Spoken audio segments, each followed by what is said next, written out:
السلام عليكم.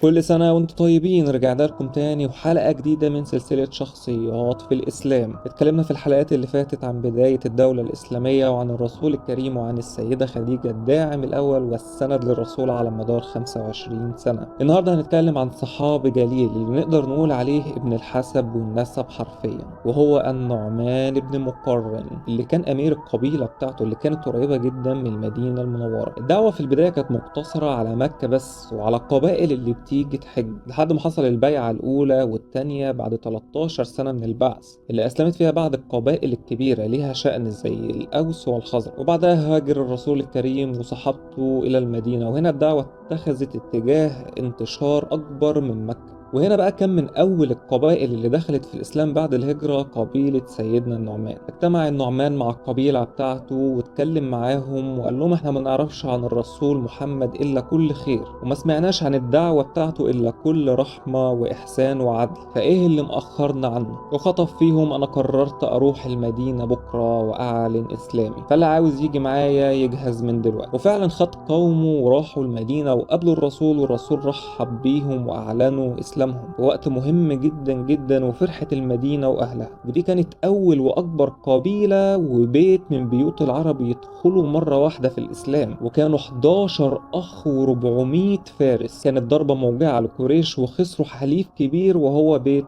مقرن. والرسول قال عن قوم سيدنا النعمان إن للإيمان بيوتا وللنفاق بيوتا، وإن بيت بني مقرن من بيوت الإيمان. مش بس كده، خد الكبيرة سبب نزول الآية رقم 99 من سورة التوبة، وبالأخص كلمة الأعراب، وهنا بتعود عن أوائل القبائل اللي دخلت في الإسلام واللي كانت أولهم بني مقرن أو بني مقرن. ومن الأعراب من يؤمن بالله واليوم الآخر ويتخذ ما ينفق قربات عند الله وصلوات الرسول ألا إنها قربة لهم يدخلهم الله في رحمته إن الله غفور رحيم.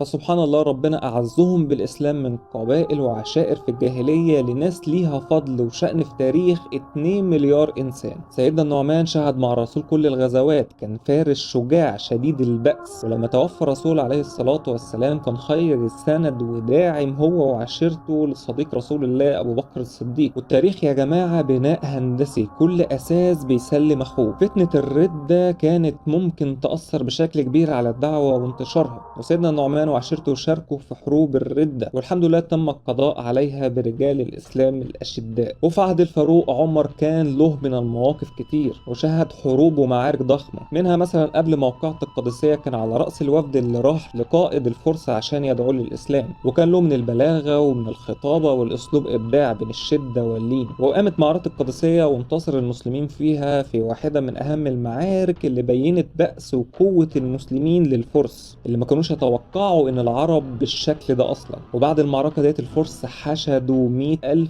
مقاتل عشان يردوا الهزيمة اللي حصلت في القادسية. ولما الفاروق عرف بالأمر، وكان أمر جلل، يا الإسلام يكمل يا الفرس يقضوا علينا حرفيا. وأمر الفاروق بالاستعداد للحرب العظيمة وجمع الجيوش، وكان على رأسهم وقائد الجيش هو سيدنا النعمان اللي قال عنه الفاروق أنا أبعت لهم فارس إذا قامت المعركة يكون أثر عليهم من السهام والسيوف.